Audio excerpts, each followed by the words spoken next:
की आज की श्रृंखला में हम पढ़ेंगे कक्षा 10 राम लक्ष्मण परशुराम संवाद का भाग 2।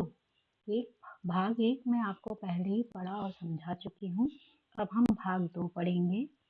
बच्चों, राम लक्ष्मण परशुराम संवाद यह तुलसीदास जी द्वारा रचित है, जिसके काव्यांश की हम व्याख्या कर रहे हैं। 3 व्याख्या हम कर चुके हैं, अब उसके आगे की व्याख्या हम शुरू करेंगे। तो चलिए शुरू करते हैं अपना अध्याय राम लक्ष्मण परशुराम संवाद।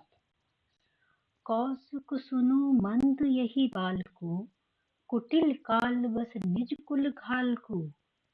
भानु बस राकेश कलंकु, निपट निरंकुश अभुत असंकु। काल कवलु होए छन माही, कहो पुकारे खोरे मोहि नाही। तुम हट कहू जो चहूँ उबारा, कही प्रताप बलु रोष हमारा। लखन कहु मुनि सुझसु तुम्हारा, तुम ही अछत को बर नहीं पारा। अपने ही मुँह तुम आपनी करनी, बार अनेक भांति बहु बरनी। नहीं संतोषु त पुनि कहूँ कहूँ, जनि रिस रोकी दुसह दुख सहु। वीरवती तुम धीर अछोभा, गारि देत न पावहु शोभा। सूर समर करि करहि कहीं ना, जनाओ आप। विद्यमान रन पाए रिपु, कायर कथहि प्रताप। लक्ष्मण का अपमानजनक व्यवहार देखकर गंभीर हुए परशुराम विश्वामित्र से कहते हैं कि हे विश्वामित्र, सुनो, यह कुटिल कालवश अपने कुल का नाश करने वाला बड़ा मूर्ख बालक है। यह सूर्य वंश में होते हुए भी पूर्ण चंद्र का कलंक है, यानी सूर्य वंश का एक कलंक है। यह मेरा उद्दंड मूर्ख और निर्भीक है, क्षण में ही काल का ग्रास बनने वाला है। मैं पुकार कर कहता हूँ, मुझे फिर दोष मत देना। यदि तुम इस बालक की रक्षा करना चाहते हो तो मेरे प्रताप, बल, क्रोध के बारे में बताकर इसे रोक लो। लक्ष्मण ने कहा, हे मुनि, आपके यश का आपको छोड़कर और कौन वर्णन कर रहा है।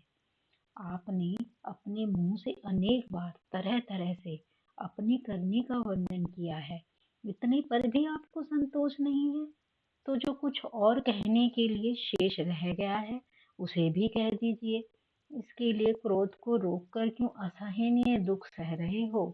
फिर आप तो वीरता के व्रत का पालन करने वाले धैर्यवान शोभ रहित हैं, इसीलिए गाली देते हुए आप शोभा नहीं हो पाते।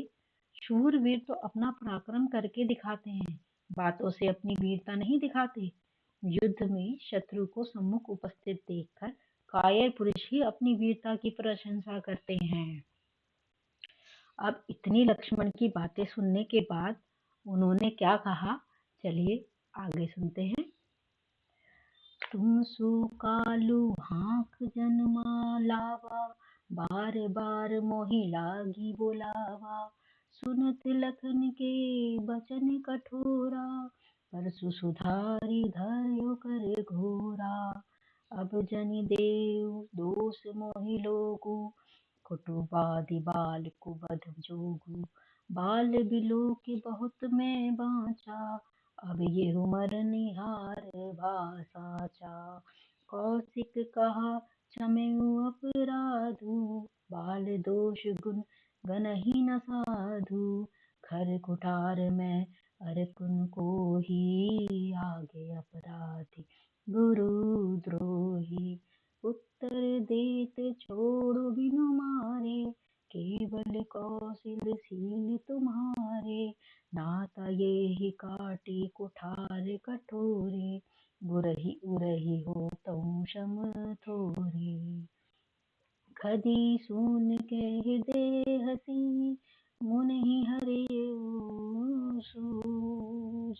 अय में खांड न उखमय अजो न बूझ अबूझ।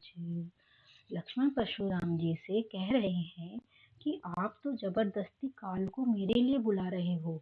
लक्ष्मण के कटु वचन सुनकर परशुराम ने कुठार को सुधार कर हाथ में उठाया, यानी एक हाथ से दूसरे हाथ में पकड़ा। कहने लगे कि अब लोग मुझे दोष मत देना। कटु वचन बोलने वाला यह बालक मानने योग्य है। बालक समझकर इसे बहुत देर से छोड़ रहा हूँ। अब यह सचमुच मनने वाला है। विश्वामित्र ने कहा, सज्जन बालकों के गुण दोषों को महत्व नहीं देते, अतः बालक समझकर लक्ष्मण के अपराधों को क्षमा कीजिए।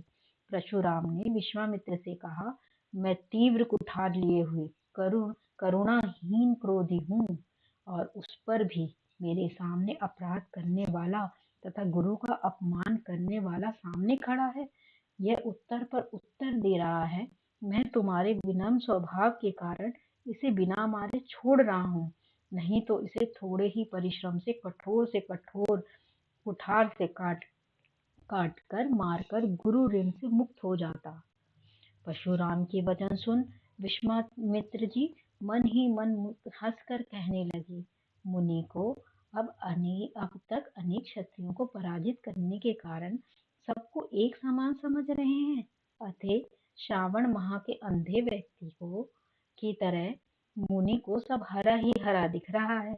यह लोहे से बनी खड़ग खांड के समान गन्ने की तरह नहीं है, यह तो लोहे से बनी एक खड़ग के समान है। यानी कि विश्वामित्र जी परशुराम जी को समझाने की पूरी कोशिश करते हैं। अब परशुराम जी इस पर क्या कहते हैं, चलिए आगे बढ़ते हैं।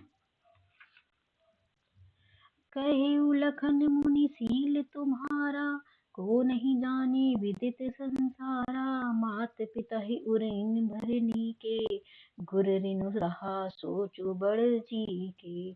सो जनु हमरे ही माथे काड़ा, दिन चली गए ब्याज बड़ बाड़ा।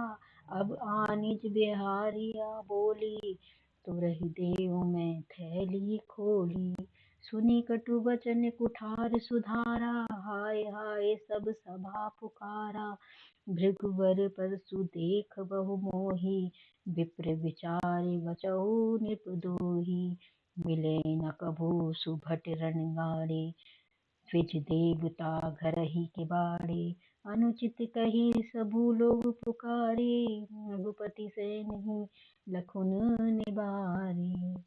लखन उत्तर आहूत सरिस, भृगुवर को पुकृसानु। बढ़त देखे जल संबचन बोले, रघुकुल भानु। परशुराम जी निरंतर अपने बल पौरुष का बखान कर रहे हैं और लक्ष्मण का उपहास कर रहे हैं। इसी क्रम में परशुराम से कहते हुए लक्ष्मण, अपने शील स्वभाव को संसार में कौन नहीं जानता है। आप अपने माता पिता के ऋण से अच्छी तरह मुक्त हो गए हैं। अब गुरु ऋण शेष है, जिसके लिए आप बहुत चिंतित हो रहे हैं। ऐसा प्रतीत हो रहा है कि वह गुरु ऋण हमारे माथे पर लिखा है। बहुत दिन बीत जाने के कारण अब ब्याज भी बहुत बढ़ गया होगा, इसीलिए हिसाब लगाने वाले को बुलाकर हिसाब भी लगवा लीजिए। मैं थैली खोलकर चुकता कर दूंगा। लक्ष्मण के ऐसे कटु वचन सुनकर जनक सभा में हाहाकार मच गया। सभी लोग हाय हाय पुकारने लगे। क्रुद्ध लक्ष्मण कहते हैं कि हे मुनीश्वर, भृगुवंश के श्रेष्ठ, मुझे आप बार बार प्रश्न दिखा रहे हो और मैं आपको ब्राह्मण समझकर छोड़ रहा हूँ। आज से पहले रण में आपको अच्छे योद्धा नहीं मिले हैं। हे ब्राह्मण देव, आप अपने ही घर में श्रेष्ठ होंगे। लक्ष्मण की अटपटी तीखी बातें सुन सभा में उपस्थित जन कहने लगे, लक्ष्मण अनुचित बोल रहे हैं। विपरीत स्थिति और लोगों की भावनाओं को समझते हुए तब श्री राम ने लक्ष्मण को आंख के संकेत से रोक दिया।